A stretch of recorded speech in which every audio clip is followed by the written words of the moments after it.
Well, hello folks, it's Brian, and thanks for tuning in again to another video of ours. Yesterday, Tuesday, was quite the day around the house here. Mrs. BG woke up with one of her horrible migraines, and we had to take her off to the migraine clinic, and it's a thing, it's a whole thing. And then when she gets home, she's absolutely wiped out, and she just sleeps, and we never know how loud we can get or how bright we can get the house and that kind of stuff.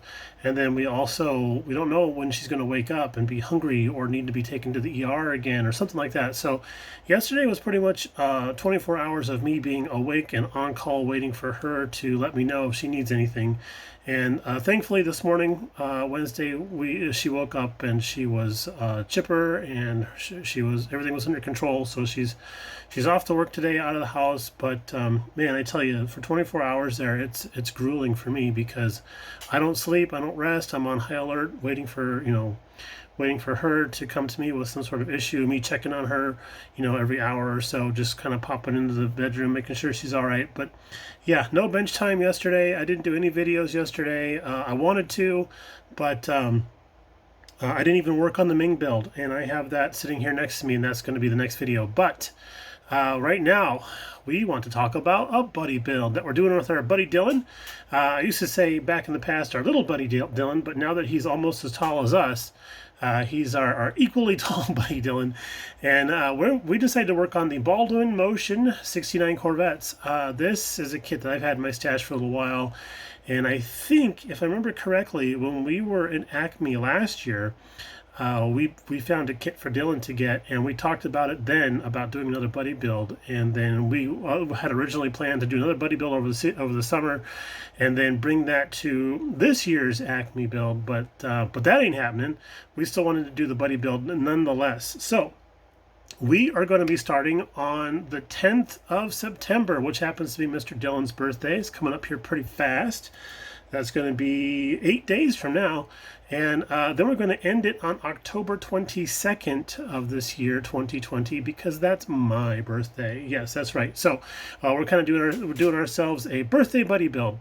So we did a Corvette kit last year from Revell, and basically I think they're very, very similar, the Baldwin-Motion compared to the 427 Roadster that we had done.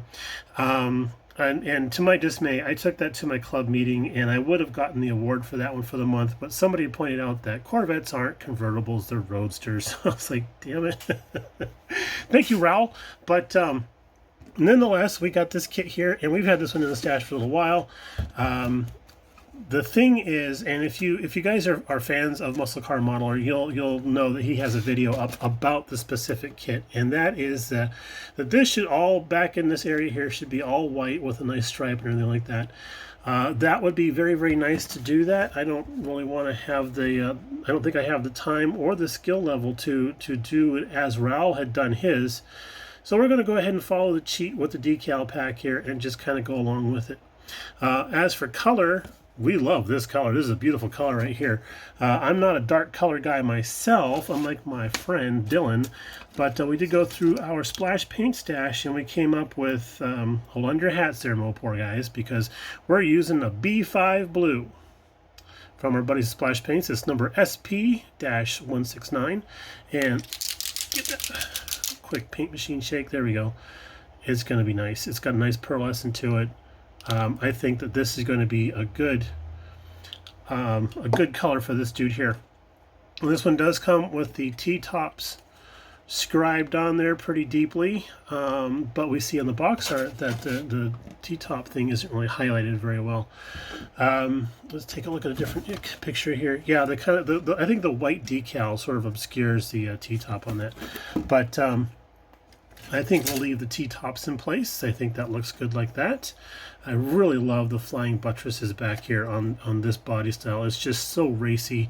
I remember I was a kid falling in love with the car from the movie Corvette Summer. That was just the coolest car in the world. And then recently I went and found pictures of that car online, and I was like, what the hell was I thinking? But this particular kit only comes with the one style hood, and that's it there. Basically everything else from this kit to the last kit that we did last year is the same. I think we do have, yes, we do have body colored mirrors. We don't have chrome mirrors in this kit. And we do have the really awesome looking torque thrust wheels though on this one. Does not have any other wheel and tire options for this kit. It's pretty much, this is how you build it, which is fine. Some of the stuff that I'd seen for Baldwin and the Corvettes that they had produced, this was a color scheme on one of the ones that was the Stage 3, which I thought was pretty damn sweet. Oh yeah, I just realized my decals are a little on the yellow side, so we're going to go put those in the front room window for a day or two and see how that happens. But in the meantime, yeah, we're anxious to get started on this. We gave ourselves a super short deadline on this because we're getting so close to the end of the year. Me and my buddy Mooger, we are still talking about the group build that we want to host. We've gotten some dates and times set up, and we got some... we don't want to have too many rules, okay? The more rules you have, the more you end up being a cop and having to police the whole thing. So we're working on just streamlining everything down to the bare minimum and go from there, okay? So, everybody, thank you so much for tuning in yet again, and we'll talk to you a little bit later. Bye now.